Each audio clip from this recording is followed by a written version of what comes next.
দেশের সার্বিক অবস্থা সম্পর্কে কম বেশি সবার জানা আছে। আসমানি জমিনি আযাব গজব বিপদ আপদ বালা মুসিবত পেরেশানি টেনশন এগুলো আমাদের হাতের কামাই। গুনাহ মুক্ত না হলে এগুলি যাবে না, যায় না। গতকালকে একটা আমাদের ছেলের পাইলট না ছিল না বিমান দুর্ঘটনায়, চিন্তা করছেন কখনো ওই পর্যায়ে পৌঁছতে একটা ছেলের কি পরিমাণ পরিশ্রম, কি পরিমাণ শ্রম এবং বাপ মার কি পরিমাণ অর্থ ব্যয় হয়েছে, শ্রম ব্যয় করতে হয়েছে ছেলেটার। এক ছেলে সম্ভবত না, ও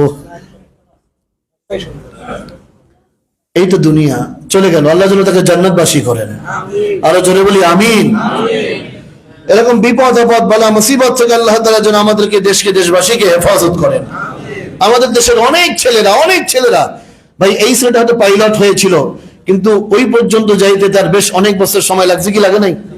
আচ্ছা, ওই পর্যন্ত যাবে এরকমের রানিং অবস্থায় অনেক ছেলে বিমান বাহিনী, নৌবাহিনী, তারপরে সেনাবাহিনী, বিভিন্ন পর্যায়ের বিভিন্ন মানুষের কলিজা টুকরা বিভিন্ন বাবার সন্তানরা এভাবে ওই লাইনে রাস্তায় আছে কি নেই বলেন? কেউ প্রশিক্ষণে আছে, কেউ বিভিন্ন সময় দিচ্ছে, কেউ শারীরিক প্রশিক্ষণ নিচ্ছে, কেউ এখন বিমান চালাবে সেই আয়োজন করতেছে। এক একজনের স্বপ্ন দেশের জন্য সে কিছু করতে চায়, সেনাবাহিনীতে থেকে, বিমান বাহিনীতে থেকে, নৌবাহিনীতে থেকে। বেশি বেশি দোয়া করবো সবার জন্য। এখানে অনেক বেশ কয়েক ভাই এমন আছেন যাদের সন্তানরা, তাদের স্বপ্ন যে আমি এইভাবে দেশের জন্য বড় কিছু করতে চাই, নৌবাহিনীতে, বিমান বাহিনী, সেনাবাহিনী। তো যাই হোক, যে বাহিনীতেই থাকুক না কেন, আল্লাহ যেন সবাইকে সুস্থতার সাথে সব কাজগুলো আঞ্জাম দেওয়ার তৌফিক দান করেন। কারো মায়ের বুক যেন এভাবে খালি না হয়, এজন্য বেশি বেশি দোয়া করা।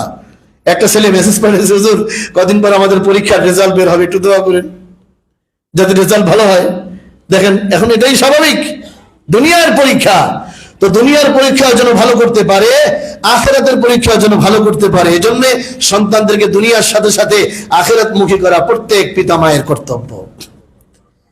দুনিয়ায় ডাক্তার হবে, ব্যারিস্টার হবে, ইঞ্জিনিয়ার হবে, পাইলট হবে, এরপরে সেনাবাহিনী হবে, বড় অফিসার হবে, নৌবাহিনীর বড় কর্মকর্তা হবে, হ্যাঁ, এরপরে বড় বড় অফিসার হবে, সব ঠিক আছে, কিন্তু সবার আগে অন্তরে বসতে হবে লা ইলাহা ইল্লাল্লাহ মুহাম্মাদুর রাসূলুল্লাহ সাল্লাল্লাহু আলাইহি ওয়াসাল্লাম।